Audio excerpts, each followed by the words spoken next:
23,000 രൂപ ബഡ്ജറ്റിൽ ഓപ്പോ പുതിയതായി ഇറക്കിയ ഒരു സ്മാർട്ട് ഫോണാണ് ഓപ്പോ F17 Pro. കമ്പനി അവകാശപ്പെടുന്നത് ഈ ഒരു ഡിവൈസിൽ വലിയൊരു ക്യാമറ പെർഫോമൻസ് ആണ്. അപ്പോൾ ഇന്നത്തെ വീഡിയോയിൽ നമുക്ക് ഓപ്പോ F17 Proയുടെ ക്യാമറ പെർഫോമൻസ് എങ്ങനെയുണ്ടെന്ന് നോക്കാം. അതോടൊപ്പം തന്നെ ഇന്നത്തെ ഈ വീഡിയോയിൽ നമ്മുടെ ചാനലിൽ കുറച്ച് നാളായിട്ട് ഗിവ് അവേകളൊന്നും ചെയ്തിരുന്നില്ല. ഗിവ് അവേ മാത്രമല്ല, നമ്മുടെ ചാനലിൽ വീഡിയോസും നമ്മൾ പോസ്റ്റ് ചെയ്യുന്നത് വളരെ കുറവായിരുന്നു. അപ്പോൾ ഇനി മുതൽ നമ്മൾ കുറച്ചും കൂടി ആക്റ്റീവ് ആവാനായിട്ട് ശ്രമിക്കുന്നതാണ്. അപ്പോൾ ഇന്നത്തെ ഈ വീഡിയോയിൽ നമ്മൾ 17ാമത്തെ ഗിവ് അവേ സ്റ്റാർട്ട് ചെയ്യുകയാണ്. ഈ ഗിവ് അവേയിൽ പങ്കെടുക്കാനായിട്ട് ചെയ്യേണ്ടതുള്ളൂ. നമുക്ക് മാക്സിമം 3 എൻട്രീസ് ആണ് ഈ ഗിവ് അവേയിൽ ലഭിക്കുക. അപ്പോൾ നിങ്ങൾക്ക് ഈ ഗിവ് അവേയിൽ ഫസ്റ്റ് എൻട്രി രേഖപ്പെടുത്താനായിട്ട് ചെയ്യേണ്ട കാര്യങ്ങൾ ഇതാണ്. ടെക്കിസ്പേസ് മലയാളം എന്ന് സെർച്ചിൽ യൂട്യൂബ് സെർച്ചിൽ ടൈപ്പ് ചെയ്യുക. എന്നിട്ട് നിങ്ങൾക്ക് യൂട്യൂബിൻ്റെ സെർച്ച് റിസൾട്ട് വരും. ആ സെർച്ച് റിസൾട്ടിൽ ടെക്കിസ്പേസ് മലയാളം, അതായത് നമ്മുടെ ചാനലിലെ ഏത് വീഡിയോ ആണോ ഏറ്റവും ടോപ്പായിട്ട് കാണിച്ചിരിക്കുന്നത് ആ വീഡിയോ ക്ലിക്ക് ചെയ്ത് ഓപ്പൺ ചെയ്യുക. എന്നിട്ട് ആ വീഡിയോയുടെ താഴെ ഒരു കമൻറ്റ് പോസ്റ്റ് ചെയ്യുക. അതിനുശേഷം യൂട്യൂബിൻ്റെ ആപ്ലിക്കേഷനാണ് യൂസ് ചെയ്യണമെന്നുണ്ടെങ്കിൽ ഷെയർ ബട്ടൺ അടിച്ച് കഴിഞ്ഞാൽ അവിടെ നിങ്ങൾക്ക് ആ ലിങ്ക് കോപ്പി ചെയ്യാനുള്ള ഓപ്ഷൻസ് കിട്ടും. ഡിസ്ക്രിപ്ഷനിൽ നമ്മൾ ഗ്ലെയിം വെബ്സൈറ്റിൻ്റെ ലിങ്ക് കൊടുത്തിട്ടുണ്ട്. അതിൽ കയറി കഴിഞ്ഞാൽ നിങ്ങൾക്ക് ആ എൻട്രീസ് അവിടെ രേഖപ്പെടുത്താനായിട്ട് സാധിക്കും. അങ്ങനെ നിങ്ങൾക്ക് 1 എൻട്രി കിട്ടും. അതിനുശേഷം രണ്ടാമത്തെ എൻട്രിക്ക് വേണ്ടിയിട്ട് നിങ്ങൾ ചെയ്യേണ്ടതുള്ളൂ. നമ്മൾ നേരത്തെ ടെക്കിസ്പേസ് മലയാളം എന്നാണ് ടൈപ്പ് ചെയ്തത്.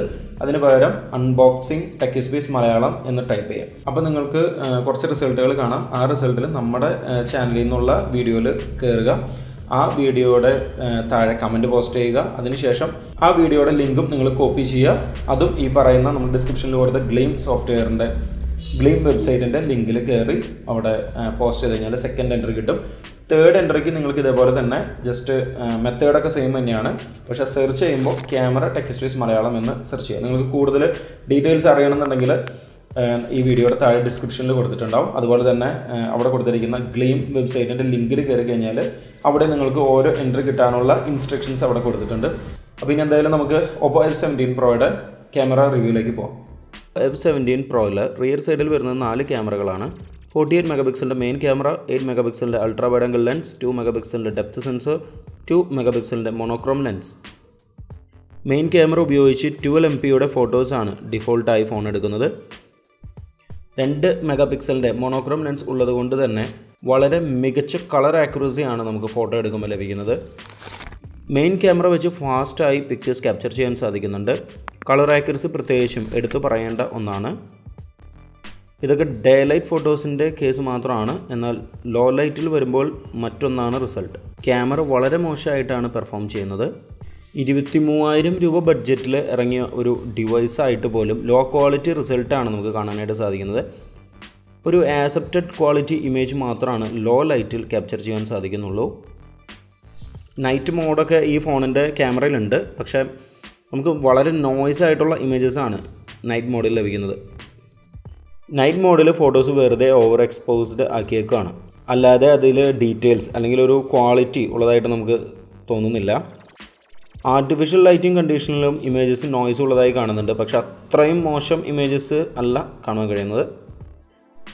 നമുക്ക് ഈ ഒരു ഡിവൈസിൽ 5x to 10x വരെ സൂം അവൈലബിൾ ആണ്. പക്ഷെ വലിയ ക്വാളിറ്റി ഉള്ളതായിട്ടൊന്നും നമുക്ക് തോന്നുന്നില്ല. ഒരു ഗിമ്മിക്കായിട്ടാണ് തോന്നുന്നത്.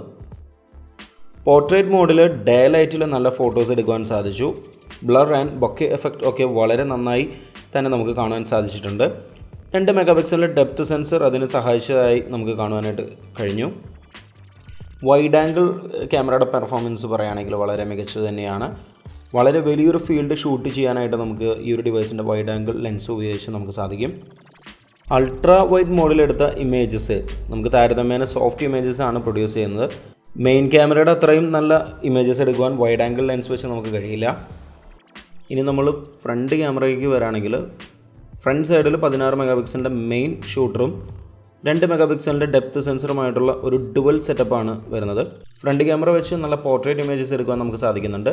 നല്ല ബൊക്കെ ആൻഡ് ബ്ലർ നമുക്ക് കാണുവാൻ സാധിക്കുന്നുണ്ട്. ഡേ ലൈറ്റിൽ ഫ്രണ്ട് ക്യാമറ വെച്ച് നല്ല ക്വാളിറ്റി ഉള്ള ഇമേജസ് നമുക്ക് ക്യാപ്ചർ ചെയ്യാനായിട്ട് സാധിക്കും. ആർട്ടിഫിഷ്യൽ ലൈറ്റിംഗ് കണ്ടീഷനിൽ കുറച്ച് സോഫ്റ്റ് ഇമേജസ് നമുക്ക് കാണാൻ സാധിക്കും.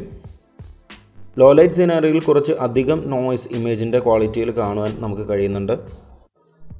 എന്നാലും ആക്സെപ്റ്റബിൾ ഇമേജസ് ആണ് ഫോണിൻ്റെ ക്യാമറ കൊണ്ട് എടുക്കാനായിട്ട് നമുക്ക് സാധിക്കുന്നത്. ഇനി നമ്മുടെ വീഡിയോയുടെ കാര്യത്തിൽ വരാണെങ്കിൽ ഫ്രണ്ട് ക്യാമറയിൽ നമുക്ക് 180 720p വീഡിയോ 30 ഫ്രെയിം പെർ സെക്കൻഡിൽ മാത്രമാണ് എടുക്കാനായിട്ട് കഴിയുന്നത്.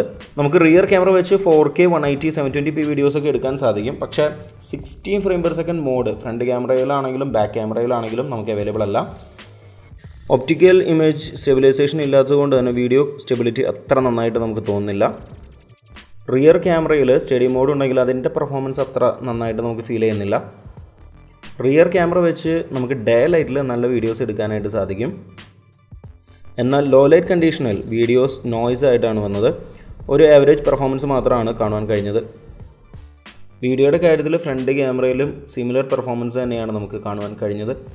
ഡേ ലൈറ്റിൽ നല്ല ക്വാളിറ്റി വീഡിയോയും ലോ ലൈറ്റിൽ ആവറേജ് വീഡിയോ ക്വാളിറ്റിയുമാണ് നമുക്ക് ഈ ഒരു ഡിവൈസിൽ കാണുവാനായിട്ട് സാധിച്ചത്.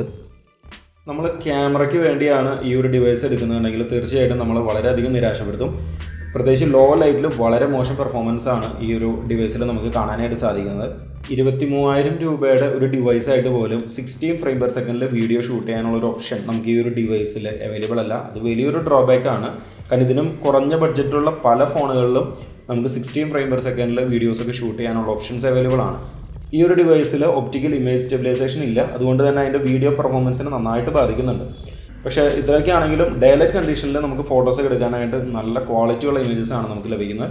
അപ്പോൾ അത് മാത്രമാണ് നമുക്ക് ആകെയുള്ള പോസിറ്റീവ് എന്ന് പറയുന്നത്. അതായത് ഡേ ലൈറ്റിലുള്ള റിസൾട്ട് വളരെ നല്ലതാണ്. വളരെ മികച്ച റിസൾട്ടാണ് Oppo F17 Proയിൽ കിട്ടുന്നത്. ഡേ ലൈറ്റിൽ മാത്രം. ലോ ലൈറ്റിൽ സ്ഥിതി വിപരീതമാണ്. അപ്പോൾ ഈ വീഡിയോ ഇഷ്ടമായെങ്കിൽ തീർച്ചയായിട്ടും ലൈക്ക് ചെയ്യണം, സബ്സ്ക്രൈബ് ചെയ്യണം, നമ്മുടെ ചാനലിനെ സപ്പോർട്ട് ചെയ്യണം. അപ്പോൾ നമുക്കിനി അടുത്ത വീഡിയോയിൽ കാണാം.